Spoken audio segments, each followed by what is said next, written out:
yang biasa saya lakukan untuk mengidentifikasi kasus-kasus semacam itu yang pertama saya harus mengenali ada nilai-nilai yang bertentangan. Yang kedua harus menentukan siapa-siapa yang terlibat. Kemudian yang ketiga harus ada kumpulan atau mengumpulkan fakta-fakta. Kemudian yang berikutnya dilakukan pengujian benar atau salah. Kemudian yang berikutnya ada investigasi, nah baru nanti bisa untuk mengambil keputusan.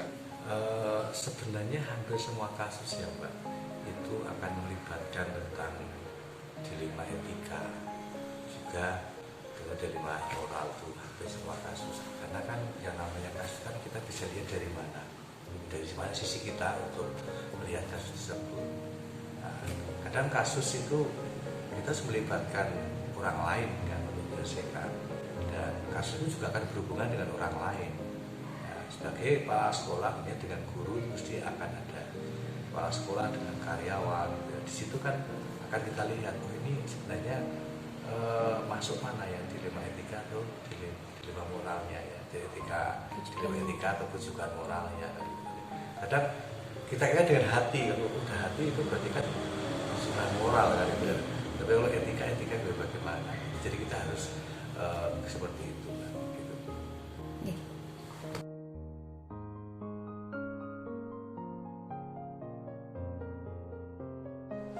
Itu memang suatu dilema Bu, itu karena kebenaran dan kesetiaan dan sebagainya. Itu biasanya saya berunding, bermusyawarah, bermufakat dengan stakeholder yang ada, misalnya dengan guru senior atau dengan TU atau bahkan dengan komite dan lain-lain.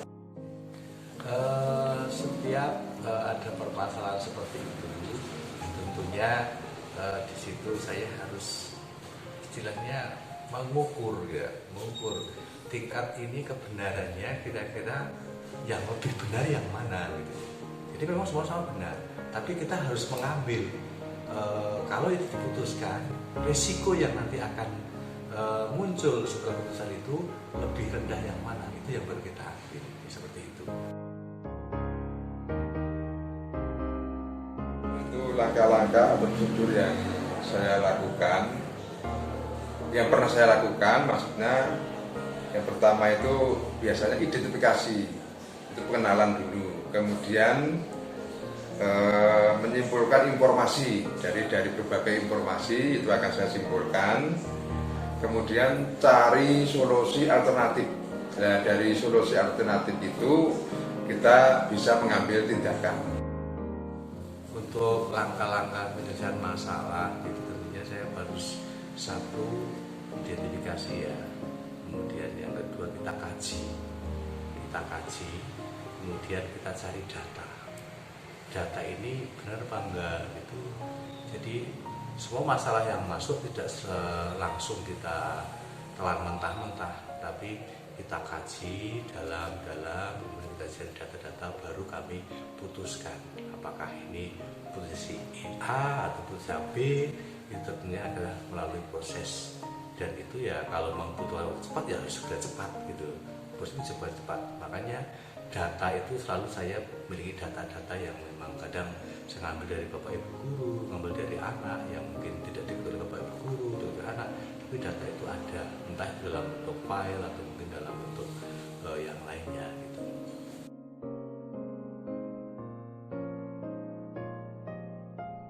Itu dengan cara musyawarah dan mufakat, sehingga kita tidak terjadi miskomunikasi, kemudian tidak ada konflik sosial dan konflik kepentingan di antara kita, seperti itu.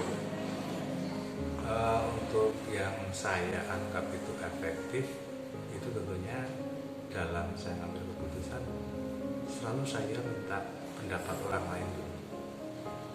Jadi sebelum saya putuskan, saya menyampaikan ke teman-teman, ya, ke bapak ibu guru, ya itu kadang juga juga orang yang saya anggap mungkin mampu atau bisa mengatasi itu.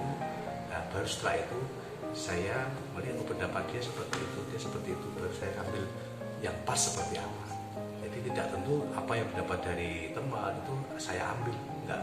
Tapi di situ saya olah dulu, pas enggak dengan kasus saya gitu.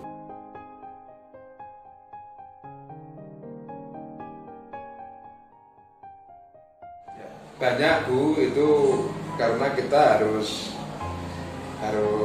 apa ya, harus tahu tentang kondisi dan situasi yang ada di sini. Jangan sampai nanti keputusan itu menyebabkan kontra kepada kita semua, sehingga kita dalam bekerja tidak kondusif.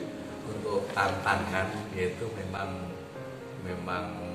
berat ya Pak. Jadi tantangan itu kaitannya dengan manakala itu bertemu dua kepentingan yang berbeda dan itu harus diselesaikan secepatnya, itu butuh betul-betul tantangan yang luar biasa menurut saya. Dan sementara ada kasus itu ini menyamakan yang betul ini, yang B ini, yang betul ini, saya harus milih salah satu. Di situ kan tentunya itu tantangan yang berat dan di situ dibutuhkan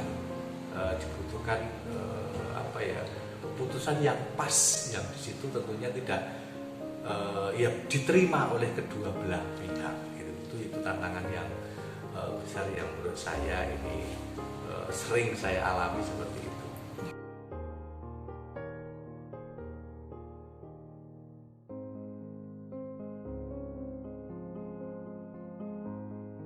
Ya, biasanya itu saya tidak langsung untuk menangani permasalahannya. Ini adalah masalah yang berisiko, berarti akan saya buatkan jadwal dan saya komunikasikan dengan orang-orang yang ada di sini dengan cara seperti tadi, yaitu dimusyawarahkan sehingga nanti keputusan yang diambil itu tidak membuat gejolak, begitu Bu. Untuk penyelesaian masalah yang seperti itu kan tentunya saya nggak punya jadwal, tapi kami punya skala prioritas. Jadi di mana permasalahan itu akan berimbas pada permasalahan yang lainnya, maka tentunya itu kami dahulukan.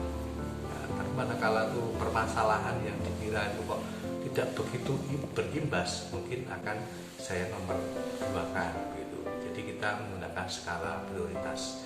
Manakala yang itu butuh secepatnya, ya kita selesaikan secepatnya.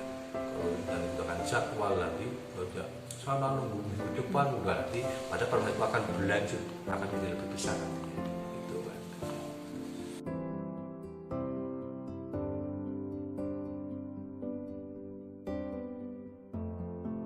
Ada itu yang pernah saya laksanakan, itu biasanya saya koordinasi dengan pengawas sekolah. Dalam hal ini adalah pengawas SMP. Kemudian saya juga minta bantuan kepada teman-teman sebaya saya untuk mengatasi masalah-masalah yang seperti ini, karena masalah yang seperti ini tidak terjadi di sini, mungkin di lain tempat ada. Saya nggak punya orang, tapi punya Tuhan. Beliaulah yang akan, atau dialah yang akan selalu membimbing saya. Jadi kalau sudah mentok saya nggak bisa menyelesaikan, kemudian saya juga teman-teman misalkan sekitar saya itu kok berbeda-beda, maka jalan satu-satunya saya harus menghadap pada Allah. Itu apa yang harus saya putuskan. Dan biasanya seperti itu, nanti akan ada dari hati nurani dalam itu ini gitu.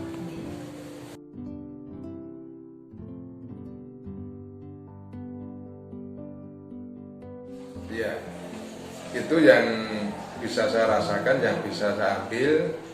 Itu yang penting mengandung unsur-unsur keadilan dan tidak terjadi konflik kepentingan. Biasanya kalau pengambilan keputusan yang salah itu bisa terjadi konflik sosial dan konflik individu, begitu. Banyak sekali pembelajaran yang kita ambil sebenarnya. Yang pertama adalah keputusan kita tentunya betul-betul dengan hati yang jernih. kita tidak bisa secara emosi langsung menentukan baru memutuskan itu, dan kita juga harus ekstra hati-hati karena segala yang kita putuskan ke kepala sekolah itu akan berimbas kepada orang lain. Jadi sehingga di sini memang betul-betul keputusan itu betul-betul kaji ya, kemarin itu dikaji lebih dalam, kita cari efek positifnya, efek negatifnya, kemudian nanti ini akan berimbas pada moral seseorang ya, kemudian juga kita kaitkan dengan etika yang ada di sekitar kita, nah, baru kita putuskan. Nah, tentunya kan pembelajaran yang cukup luar biasa sebenarnya kalau kita masukkan ke situ, karena tidak bisa kita secara kebiah-uyah ibaratnya, karena secara kebiah-uyah itu langsung putuskan des gitu. Tapi tentunya di sini butuh tahapan dan dengan betul-betul hati-hati, tapi dan juga dengan cepat gitu. Itu yang